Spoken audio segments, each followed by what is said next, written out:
So we have, as you know, any of those you have been working with forms in the past 2 weeks, 3 weeks. We had a new release of zip forms on December 22nd from CAR, and it included revisions to the RPA and new forms and revisions to several other forms. There were changes to leasing forms and so forth. So actually, let me go. I'm going to start and go to Broker Risk Management website. And if some of you haven't heard the process in getting to the Broker Risk Management website, write this down because it'll be helpful to you in the future. But anyway, Broker Risk Management is our broker risk management firm. They will be presenting a complete summary of the new release of changes to the RPA and the other forms and the new forms that are out there on January 24th. I think that's a Tuesday from 9:30 to 11. So please put that on your calendar. We don't have the link yet. They'll provide us a link about a week ahead. It'll be a Zoom meeting, but all of us should attend to be up to date on these forms, including myself, because I haven't gone through them all in detail yet. But let's go to, let's see.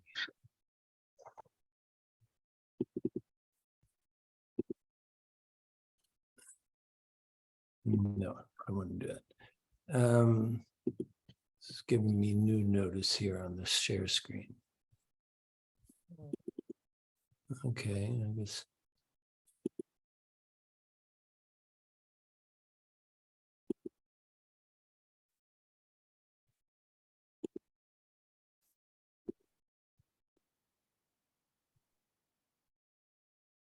Sorry, this is showing on your screen, but it's making me go through some steps here to get share screen. That was new. Okay, that didn't quite work. I think they've done an update recently, so there are some new hoops to jump through occasionally. Yeah, sorry about that. I should have done this before, but I didn't know they had the update.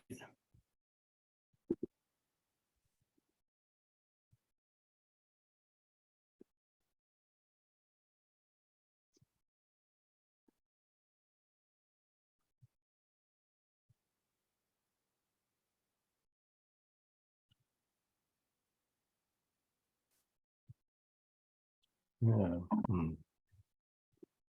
Well, gonna try one more time and then we'll just have to carry on. So.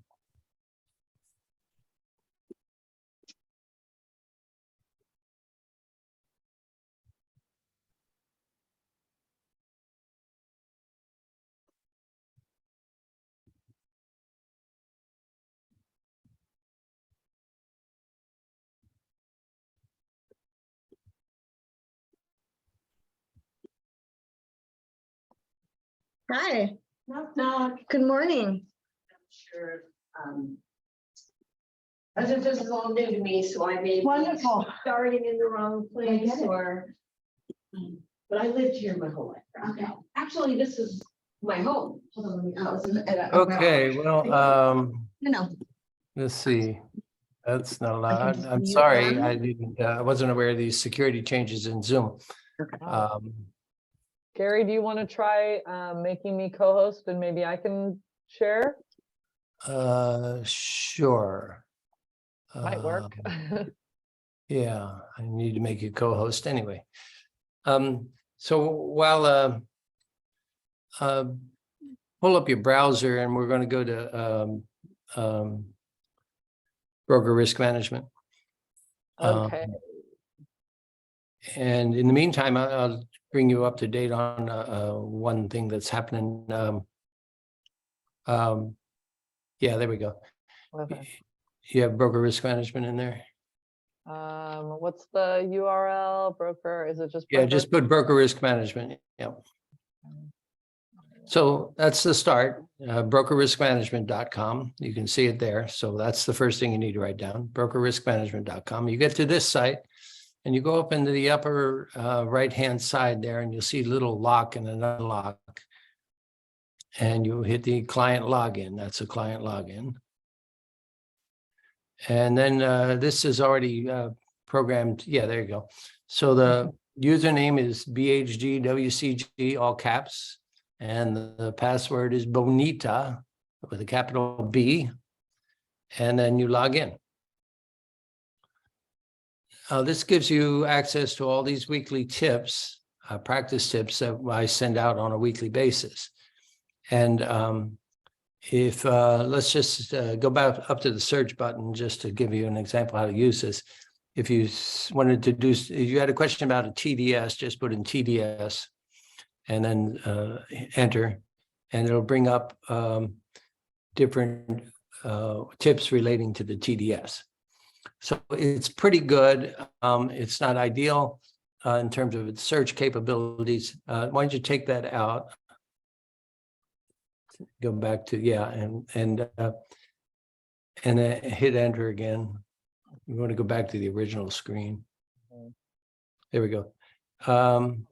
Scroll down, keep scrolling.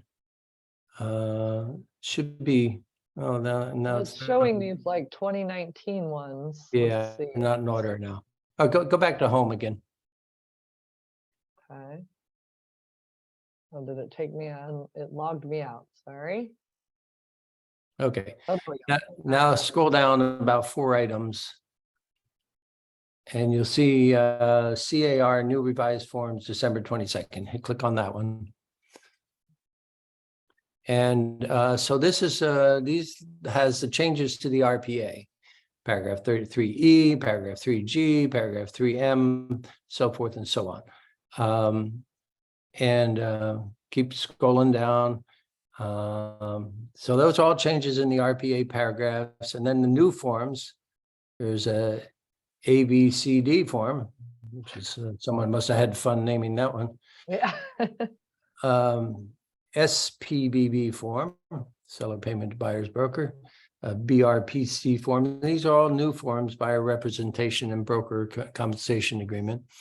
And I think in the coming year, we're going to see more use of the buyer representation in form in some areas. Florida, Minnesota, some other states, it's a requirement that an agent representing a buyer have a written agreement with them. We don't have that here in California, but it may become more of a practice as the lawsuits that are going on in federal courts around that NAR is defending. Oops. Why don't we go back now that we've done that? Go back to CAR and we'll go log on to zip forms. Okay. Sorry about that. I closed my whole page. Okay. All right. And then. Okay. And then hopefully you've all got your access into your zip forms. And I don't know if you have a training package or something, Heather, but I have a sample Yeah. transaction I can pull anything into. So whatever. yeah, you need. okay. Does it have the new RPA in it? I will pull it in. As soon as Okay. it comes up. So anyway, on the 24th, Bill and Shannon are going to go through all those changes that we just covered. And I'm certainly going to pay attention to it. We all should get up to date on those. So block out that time, January 24th, 9:30 to 11. And we'll get you the link here in a week or two. So Heather's scrolling through here. Yep, it's in there. So yeah. And 12. Where'd it go? it's the second one, number 2. That's the 622 version, right? Oh, That's the okay, older okay. one. But it Mhm. said it had it in here. Maybe not. residential, okay, I'm gonna try to take that one out, move form. Give me a minute here. Yeah. Now, this shouldn't affect your existing transactions, but if you know, like, there you go. And I don't know what the difference is between these two, California residential purchase agreement and the residential purchase agreement. I haven't had time to investigate that. So we'll get an answer to that question too. Yeah, it's still showing it as 622, but let me pull it up and see. Do you want to look at it in the, oh, we'll just look at it in the classic editor. Oh yeah, it was revised 1221, so this should be the correct, oh, 1221, no, let's get down to the RPA, see if this is the right one.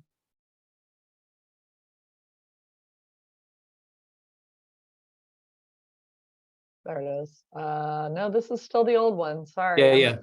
gonna Why don't you delete that from, I just deleted it there from my forms in the forms inventory and or either that or open up a new file or something. Oh, I see. I tried deleting it and it didn't.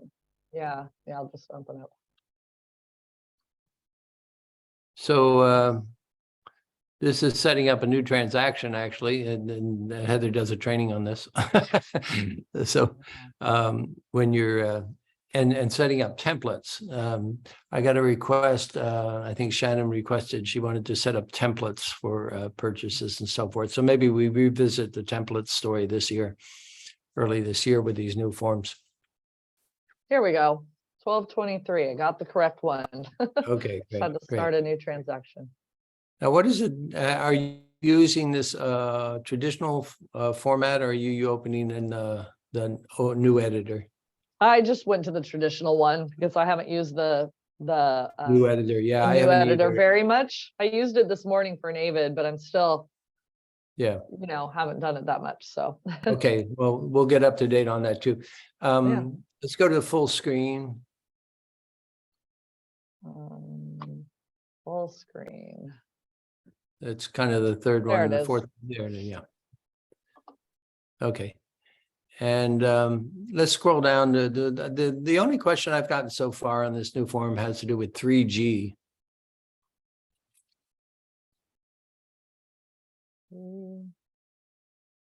G. Okay. Okay. So you can see this, scroll up just one line there. This section deals with All the okay. three. No, I'm sorry. Go on back down. G section deals with seller credits and so forth. So G1 is if the buyer's requesting a credit from the seller for closing cost or something, they would put that in there. And it's actually the default on the far right there. It says it's going to be a credit to closing costs. That's the default. Additional finance terms, if you're asking the seller to carry it back, or maybe you're asking the seller to assume you're going to assume the seller's loan, that would be covered above to an assumption of loan. But maybe you're asking for a buy down of interest rates. You can put that things in additional terms there, financing terms. And then G3 is a new paragraph, and it's a checkbox. It's something you would have to check. It's optional. And the seller agrees to pay the obligation of buyer to compensate buyer's broker under a separate agreement. And that's the form SPBB attached. Seller's broker's offer, if any, to compensate buyer's broker is unaffected unless otherwise agreed. So to the extent we got maybe we run across a listing. I know some of you in Lake County, there's at least one brokerage in Lake County that's offering $1 compensation to the cooperating broker. There's reasons they're doing that and for whatever. Then you would need to check this to get paid, unless you have a buyer or broker's agreement and the buyer wants to pay you directly. To get paid out of the proceeds of the sale, you would check this box G3 and then complete the form SPBB. So why don't you pull up the SPBB? Okay. We don't have to do that normally in No, transactions. no. In fact, the came up and the agent had inadvertently checked that box and then they said, what do we do now? And, they shouldn't have checked the box. Okay, Basically, thank you. if there's a full offer of compensation in the MLS, as there normally is, cooperation to selling broker, and they have a percentage in there that's acceptable to us, then nothing needs to be done with that paragraph at all. Okay, thank you. Hit full screen again there, Heather. Thanks. Okay, so this says the following, the preamble and all these forms is the same. It has the property, the type of agreement. And it's, this would be used by a seller in a counter offer. If the buyer made an offer and wanted the compensation to the buyer's broker to be paid by the seller, and it wasn't provided for already, the seller could put this in their counteroffer. So it says buyer has entered into a written agreement to compensate buyer's broker X%. So if you have that agreement, you would put it in there. And if you don't, you put 0. And then number 2, as of the date of this seller payment for buyer broker document is signed by buyer and pursuant to the MLS, blank percent of the seller's broker has been agreed to be paid to the buyer's broker. So let's say in the case of the Lake County example, I said you would check that box and put $1, I guess, would cover that. And then number 3 is seller agrees to pay the buyer broker, and then you would put in a percent or a dollar amount. So you would put in 2.5% or 3%. And depending, and then that kind of covers it. So that means that the buyer's offer is, and then go on down to the bottom for signatures. And so the buyer signs it, the seller signs it. And what it is we're telling the seller that the buyer's offer includes a commission for the buyer's broker.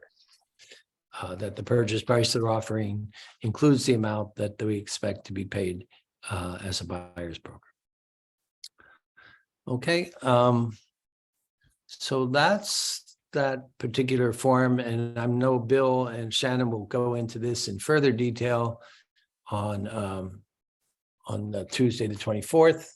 So stay tuned for that. If you have any questions in the meantime, just give me a call. You can stop share now, Heather. That's all I had there. Any questions on any of that?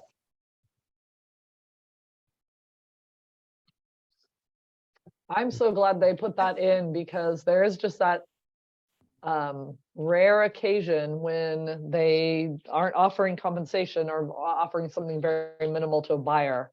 So it's just now part of the, can be added as part of the contract, the offer. Right. Gary, can I clarify really fast with you? Yes, So sure. what you said was that it's a provision where the seller is saying, I will pay for the buyer's broker's percentage. Is that correct? Correct. Okay. Which is typically in 95% of the listings that are taken in our industry, at least for now, historically, maybe 98%, 99% include a full commission that gets split between the buyer's brokers and the seller's broker. And so the listing agent takes a listing for 6%. And in the listing agreement, they say they're going to pay 3% of that to the buyer's broker. So that's all spelled out. And then when the listing agent puts it in the MLS, they put in an amount to be shared with the selling agents. And it's an abbreviation in the MLS form. It's called CSO, Commission to Selling Office. And so they would put in half typically. It's not legal that they have to put in half. Sometimes they're disproportionate. But let's say typically they would put in, if the gross commission is 6%, they put in 3% CSO commission to the selling office. And then when you pull up the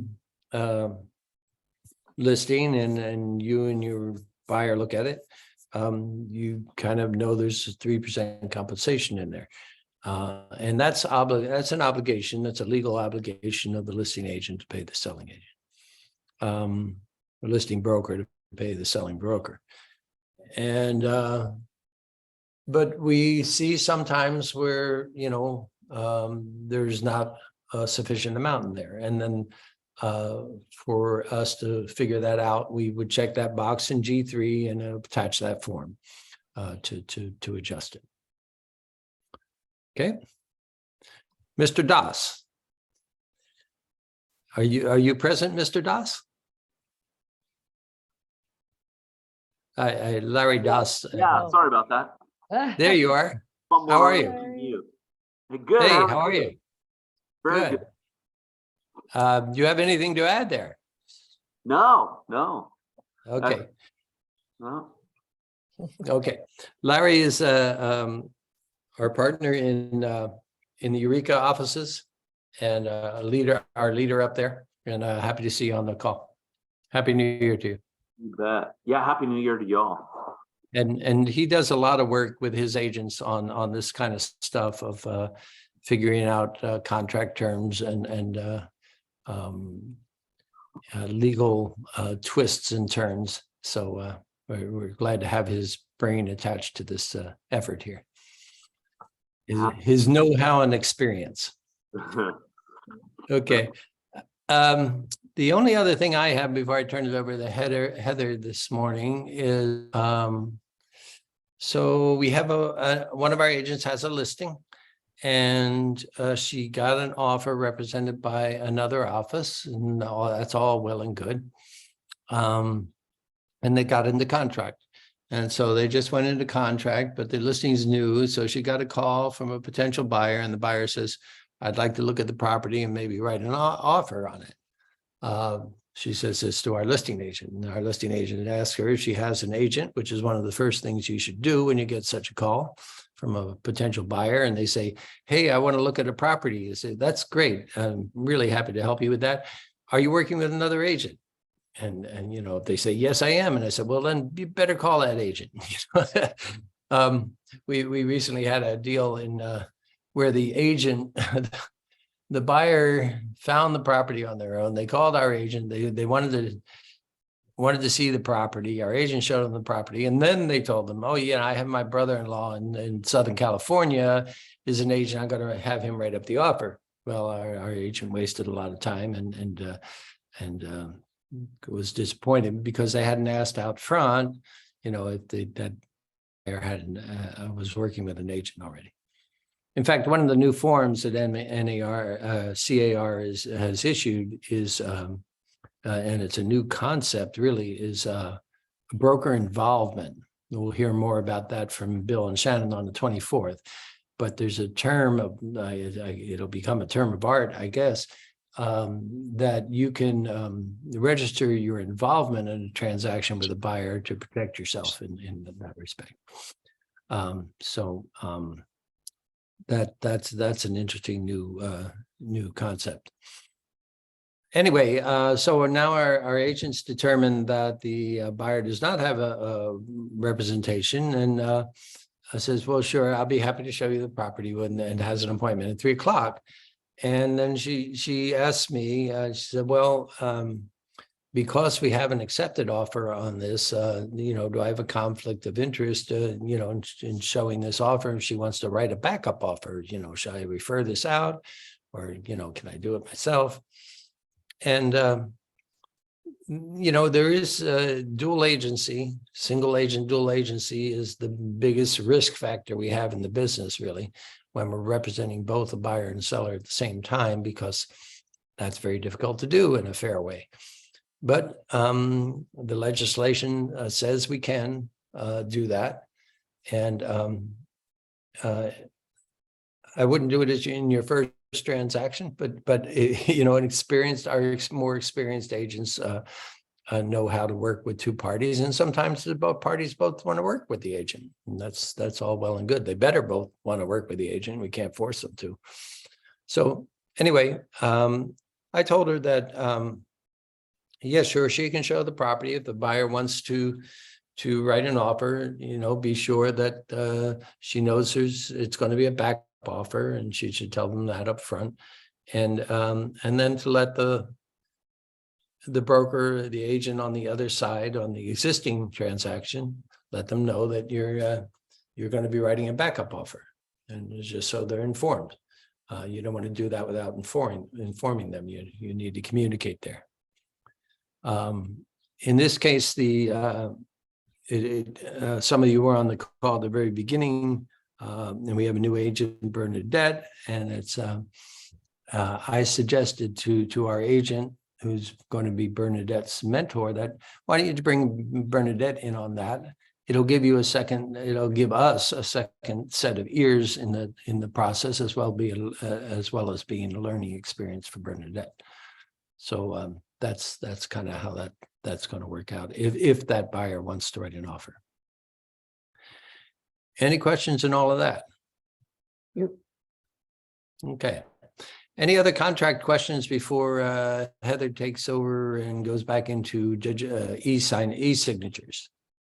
She's got some follow-up to do from questions that were raised last Friday.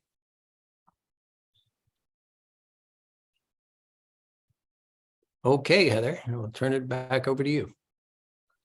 All righty. I just have a few things that came up from last week to talk about for the e-sign. So I'll go ahead and share my screen.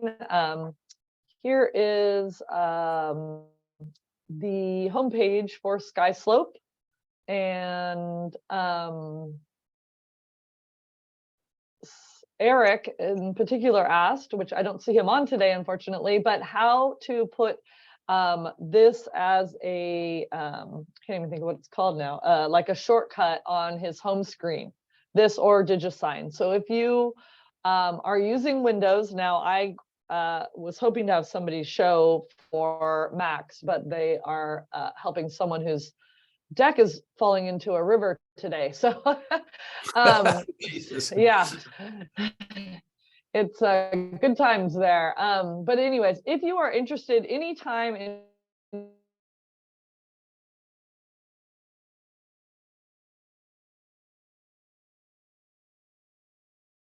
You cut out on Heather. creating a short there for you the broker risk management or any. Okay, we had a little stall there. Yeah, just let me know if I break up. So all you have to do is you just highlight the URL for whatever you want to be the shortcut. So I would do SkySlope. You could also go over to the just actual DigiSign page and make that the shortcut. But I like to go into SkySlope as I like to look at transactions occasionally as well. So you just copy the URL, and then you're going to go to your main, your home page. And all you have to do is right click anywhere on your home page. It's this little pop-up will come up. You hover over new, and then it's going to give you the option for shortcut. So you just click on shortcut, and then all you have to do is paste that URL right in there and click next. And then it's going to ask you to name the shortcut because it is something you're looking at on your browser. So I use Chrome. So it's going to be a Chrome icon, but then at the bottom it'll be named specifically, and so I'll name it SkySlope. And that's all you have to do. Then you click finish, and then that shortcut will be right there on your home page. And you can always move these around as well if you ever want to have them in a certain place. You can see my kids play this game here. You can do that to kind of organize things. So that's nice. It makes sense to occasionally go in and clean this up, because you will have sometimes when you download things, it'll automatically put a shortcut on your homepage, and you'll find that your homepage will get really, really cluttered, and it makes it hard to find things and kind of less useful. So it's worth doing that occasionally. So anyways, that's how you do it. I will ask somebody to show you guys Mac in the future, how to do it, because I don't use a Mac. But there you have that. I will go into that now. We'll open that up. And then I'm going to pop over to DigiSign itself. I wanted to just show a few things on the DigiSign page. I didn't point this out last week. Someone asked me. There is a a few things you can do here if you ever. I have it set so it just automatically goes to this page of the completed items, so you can see packages that are out that have already been fully signed. You can click here and see anything that's sent. So I sent one this morning as a sample, and it hasn't been fully signed yet. I'm going to show you guys that in a minute. And then if you start working and you come back and it's no longer there, go over into your drafts, because there might be a whole bunch there. I mean, I've got 21 pages of drafts, ones that I started and never, I probably just came in and restarted them. So it's a good thing. Just go back into your drafts and you'll go wherever you left off. You can clean that up by deleting. If you're like, okay, I don't need that anymore, then you just hit delete and then delete that draft if you want to clean that up as well. You can create templates in this. I haven't really dived into that yet. So, but it is an option where if you have a certain document that you sign regularly, you can, and it's not like part of a regular contract, you can set it up so it'll automatically put in those signing blocks for you. That's something else I can look at in the future. Then I just wanted to, a couple people asked about what it looks like for the client when they, oops, I'm on the wrong one here. When the client receives your email to sign in DigiSign. So you can see right here, this is that sample I sent over this morning. Let me see if I can make that big. There you go. It's just a really simple that Heather Thurber sent them a document to sign, and then they click here on review and sign. I don't think I've ever logged in from this email, so I'm hoping it's going to give me the whole system. It's really quite straightforward. They get to choose a signature that they like.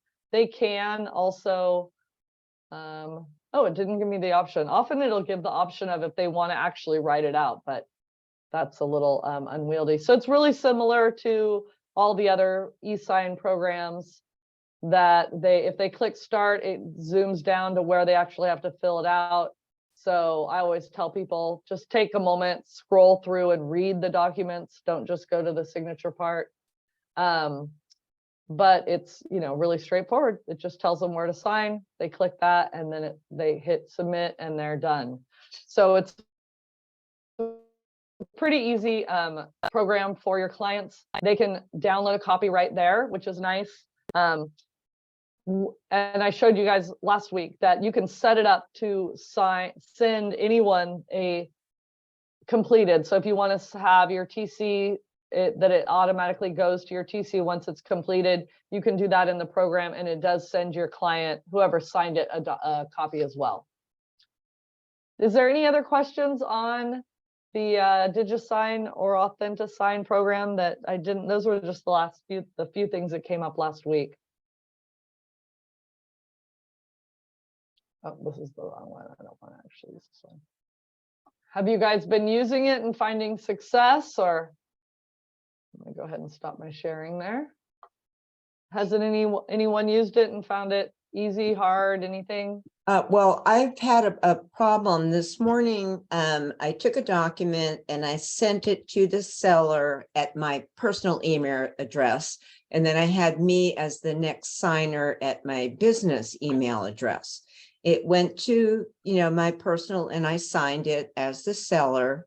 And I got notified on my business that the seller has signed it, but I never got my document to sign as the agent. So I did something wrong there. I'm not sure what.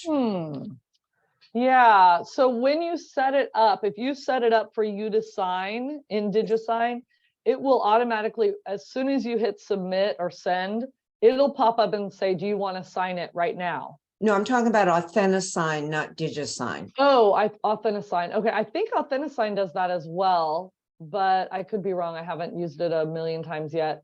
Yeah, it may have been you didn't click. It doesn't automatically click you as one of the signers. It's just a empty checkbox. So make sure you check you check that next time. That may be why you just didn't. Yeah, because I added myself as a signer. And Mhm. then I figured out when you do the, original, not the cover sheet, but the original thing to fill out, if you've got 4 sellers, there's room for 4 sellers. So I'm hoping they will go right into AuthentiSign when you're signing. I haven't played with that one yet. And there's Oh, something yeah. about if you want to assign a PIN number, which I just left blank, because that's too Oh. confusing. Right, yeah, you can assign, it's a code, it's an extra level of security that you could give. I haven't been doing that myself either, because I think, Mhm. yeah, it's just one more thing. Yeah. But if well, you have I'll- someone that's, worried about their security, you could add that in.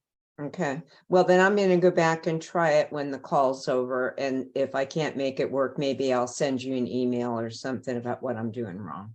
Sounds good. Yeah, would happy be to look at helpful. it in particular with you. Yep. I do have a Thank you. question, Patty, and that, why are you signing for the seller? Oh, this is a sample, but I'm just trying to learn how Oh, to use this okay. program. No, Okay. no, no, Okay. I Yeah, yeah. want What to are be you able to selling? know how to We use don't want to it. teach these people the wrong thing here, Patty. No, Oh, I'm yeah. just trying to learn how to use it before I actually have to use it. Yeah. Okay. Yeah, Okay. exactly. I suggested that they do that so they get get the Okay. experience out there. And yeah, I usually make it though as like, sample or something, so I know it's not. Yeah, I've what got I it said. as Sam Oh, sample. perfect, perfect. Yeah, Great. Okay. no, not real people, Gary. Yeah. Okay. Good to hear. The only other comment I have on using the e-signature is when I send one out, that issue of getting them to read the document, when we used to sit down with people in a room and go over the documents, that we went through the documents carefully and pulled out all the highlights, and then when we knew that the client kind of was nodding their head that they understood what they were doing. When we send an 18-page or 11-page document out for signature, and they haven't necessarily seen it before, and that's also a good practice if you're working with a buyer and say, let me send you a sample of the contract if you haven't used one in a while, because they change all the time, and then you can look that over while we're figuring out which property you're going to buy. So try to get the contract in their hands prior to the writing of the offer. And, it's always good practice to, Ryan today, if she writes this backup offer, she's going to go in the office with the client and do it, together in the office. But sometimes you write the offer, you send it to them, and they look it over, and sure, they've looked over the terms, but have they looked over the fine language? So I like to, when I send out something to be signed, I like to write a little note that goes along with it that says, please review this document in detail and let me know if you have any questions. If it looks okay, then go ahead and sign. And it's just one of those standard of practice things that if we get called up in court, we say, well, and we get asked, well, were you aware that the buyer didn't understand what they were signing? And you say, well, my standard practice is to ask them, have them review all the documents in detail. It just gives us a little layer of additional due diligence on our part to show that we are practicing our craft well. Okay, so I recommend that. And also, for those of you who maybe have not adapted your emails with the little disclaimer that Bill and Shannon, our broker risk management people, always have us do. There's this just little sentence you should put on your email above your signatures: says, I have not verified any of the information contained in these documents, those documents that were prepared by other people. It's in my email, it's something like that or similar to that. It should be in all of your emails to say that if you're sending over an inspection report that you got from the seller's agent, that you haven't necessarily reviewed it in detail, although you should. Okay, Sharon, yes, question. Question, when we were using DocuSign, we would have to save it from zip forms as a PDF and then upload it into DocuSign. Do we do the same thing in this one? I haven't tried, had a reason to use, did you, at this point? Yeah, so yes, if you're going to use DigiSign, you have to upload it into that program. But in zip forms, you can just click, while you're in zip forms, you can click eSign and it takes you to their program, which is called AuthentiSign. And it will just bring it directly over and it'll fill in most of the zip forms. I really like using AuthentiSign. Right, so Did you the not catch all answer, that? Looks like one of us. Yeah. So AuthentiSign is a different program, right? Yes, that is the one that is integrated with zip forms. Okay, because you also said that you hadn't used it a million times like you did. They just changed it over into that. It used to be called Digital Ink and they updated it to AuthentiSign. So I've Oh, only I used see. it in about 5 transactions instead of a ton. But you Yeah. do like it. I do. I like that it's linked, so you don't have to do the PDF and then upload. Okay. Yeah. So, Thank but you. the training last week, if you didn't see it, it is recorded and I went into both DigiSign and AuthentiSign in detail. Okay. Thank you. You bet. Kathleen's asked for BHG forms, et cetera, that are not in zip forms, what do you like to use for e-signing? I typically, if I'm having other forms in zip forms signed at the same time, I upload them into zip forms and then they go over into the AuthentiSign. If I'm doing a standalone, I'll usually go into DigiSign.